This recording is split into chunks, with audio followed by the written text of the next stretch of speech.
What's up, homies? What's poppin' YouTube? Welcome back to Two Brother Vlogs and welcome back to the HQ. He stole my dialogue here. Always you say the intro, but I just want to say this. Advance happy Sankranti, everyone. We are offering you a 15% discount on the entire range, which will end with Sankranti. The discount coupon is flashing down below here and it's also in the description. It's a 15% flat out sale. Entire collection, and it's going to end with Sankranti. So get the orders coming, make us busy. These two t-shirts will be giveaway shirts. Okay, not exactly what we are wearing. Naye wale. Naye wale. we can give you naye wale, not these. So alright, so if you guys have started something new in the last one calendar year, that's from 2021 to 2022, comment down below here as well. It'll going to be an inspiration to a lot of more youngsters, trying to start something new, thinking about it. It is very important to start. And yeah, that's how we started the channel as well. We want to inspire many people to start something new, right? Absolutely. So comment down below and we will definitely pick out 2 winners. It's just our token of appreciation for what we do. So without any further ado, earlier we did test drive, or I test drive the Ninja 1000, and we did not share the video till now, and because it was not a full video, check it out and then come back to us. Been super long I did any motovlog, but excellent way to start it, right? We have the Kawasaki Ninja 1000 SX. This belongs to Naresh, and Naresh is riding our Panigale.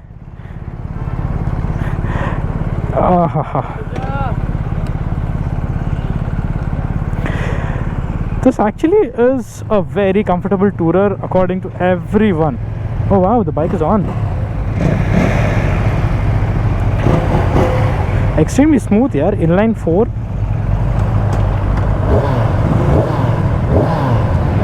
Sweet note.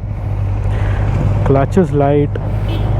Okay, for reference, I am 5'9.5", and I can flat foot both my feet, but if you're anywhere below 5'9", I don't think so you can. Okay, I found one flaw. The mirrors are way too far off to any adjustment.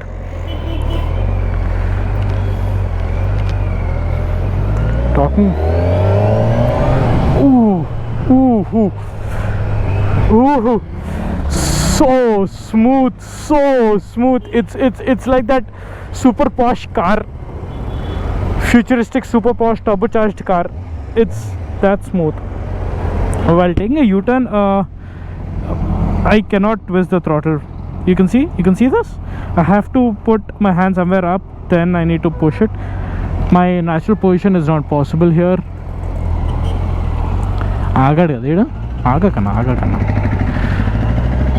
This is going to be a very quick raw take on the Ninja 1000 SX.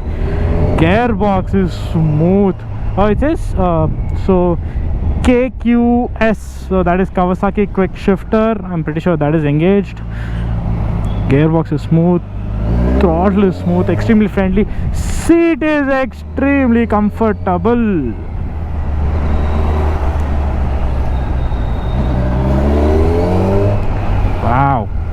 Wow.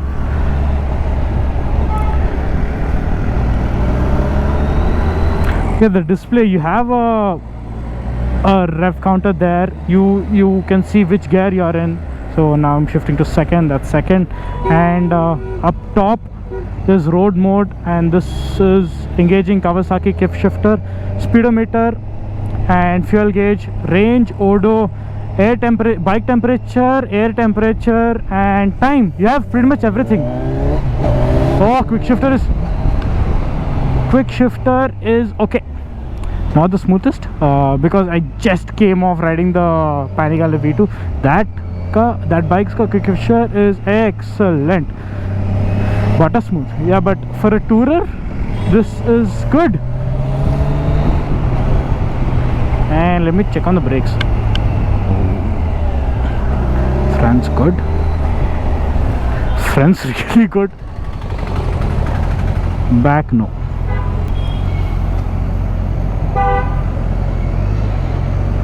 Gearbox is smooth. I love the gearbox. totally in love with the gearbox and the engine character. So smooth. Look at that. Look at that insane pull.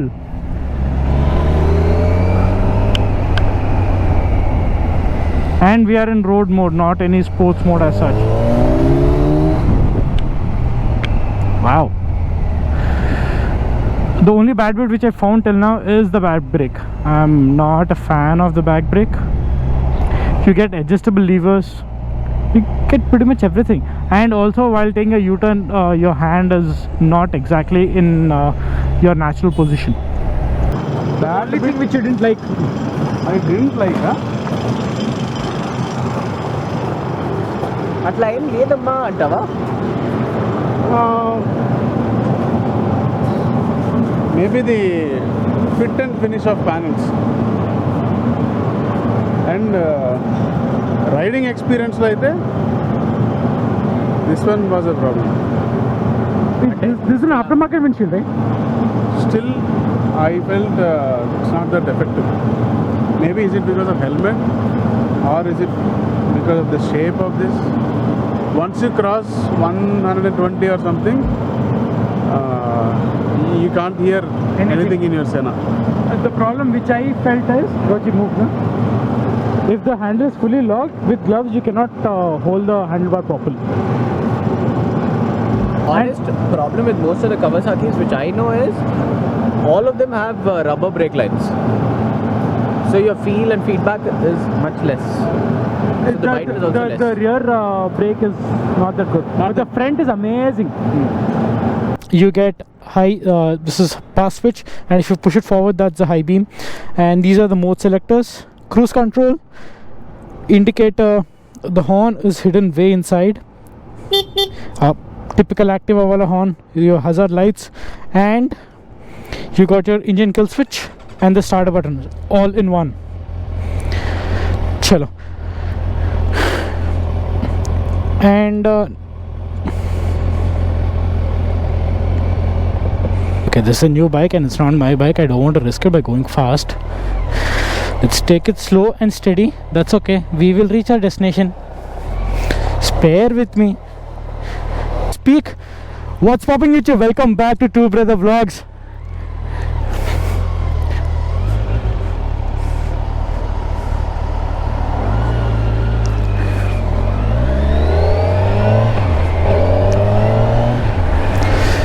The bike is extremely smooth. Yeah, the bike is extremely smooth. Any gear you're in, the bike, I don't feel any vibrations. The knocking is also quite less. Look at that. We are in third gear. Let's probably jump to fourth. And see, fourth gear on an uphill, fourth gear, 16 kilometers per hour. Bike had no problem pulling. Very minimal knocking, but that's okay. This is a 1000cc, guys, and I just want to demonstrate one thing. As you can see, I'm in second gear, 0 kilometer, no knocks whatsoever. From 0 to 85, that's when RPM kicks in. From almost 0 to 90, if there was better room in one gear. You can't do that on every bike. And this being a 1000cc, close to 100-120 bhp bike, and I can honestly say, if at all you want to jump to a good higher cc, 1000cc higher bhp bike, this can be your first bike. This is that friendly. The power is there, but it is not aggressive. It is very predictable. The bike is almost vibe free. Everything is smooth. The quick shifter is not the greatest. There have been many better quick shifters which I use mainly on the V2, which I generally use the quick shifter, but this is quite decent for a tourer. The gearbox is butter smooth. The sound is like a car. Very deep, it's not loud, but it's very deep. In love with that. That's the beauty about an inline 4, right? cheap horn, man. And yeah, the back brake is, I'll not say bad, but it is useless. Bad is giving a compliment to it. This is almost useless, the back brake, but the front is excellent. You're also getting you know, adjustable levers both for the clutch and the brake.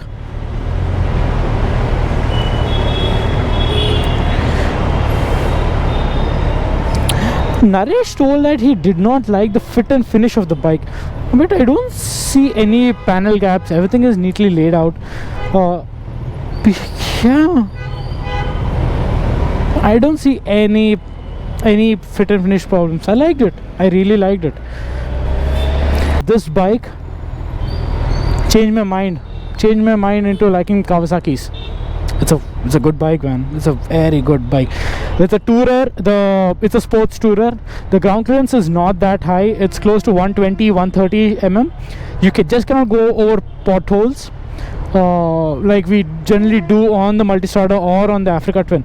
This will take a big impact. There's a plastic belly pan which will break if you go over them. But for touring, if the roads are good and if you can dodge potholes, the riding position, the leg is not that committed.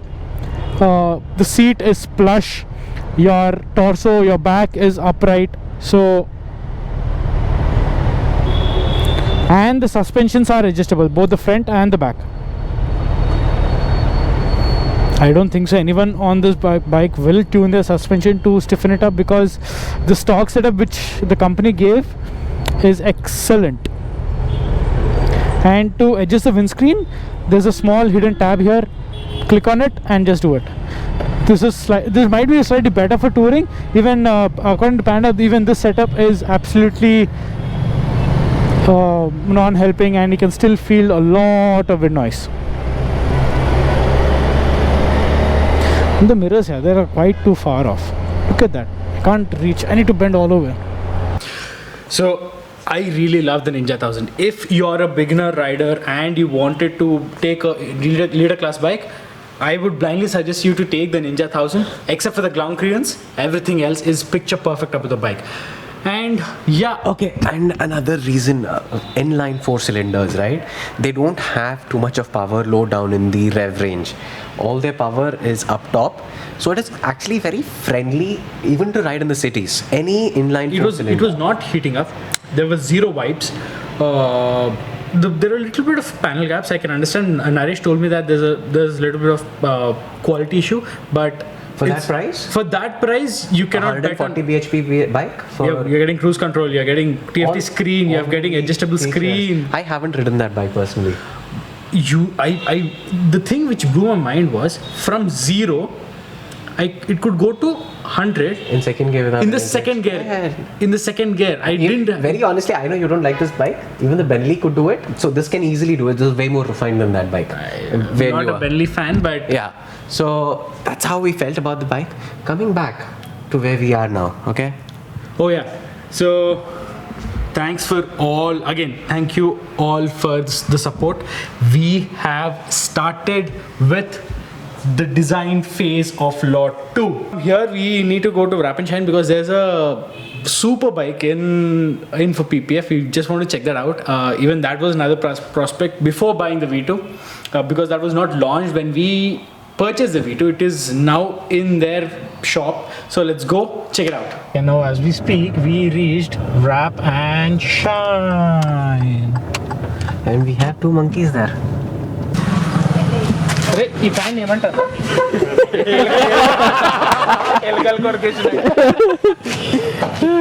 మామ bill page నీకు cut చేసుకున్నావు మామ పర్లేదు dress లో jeans కూడా తీసుకొద్దాం ఇలాగా I'm looking at it in person, the new one. I saw the old one. The old one, I hate the way it looks. This does look like the baby panny, right? And it looks small, right? It looks small. It looks smaller than the V2. Yeah. But the V4 is extremely wide. V2 is almost similar to this. But So would wider, eh? As in, if you see it from there's a lot of difference in kg. this angle, it looks big. But samne se it looks chutku. Chutku. And even the rear seat is more accessible. That's what I feel. मैंने comfy तो रहेगा. Yeah, definitely. And Hriday, can we hop on? Sure. Okay, now. Okay, it is not tall. The switchgear is same as the V2. The paneling is different. The screen is the same. The riding position is more comfy. It's got like risers, right? Yeah. It's Panigale V2 and V4 ka.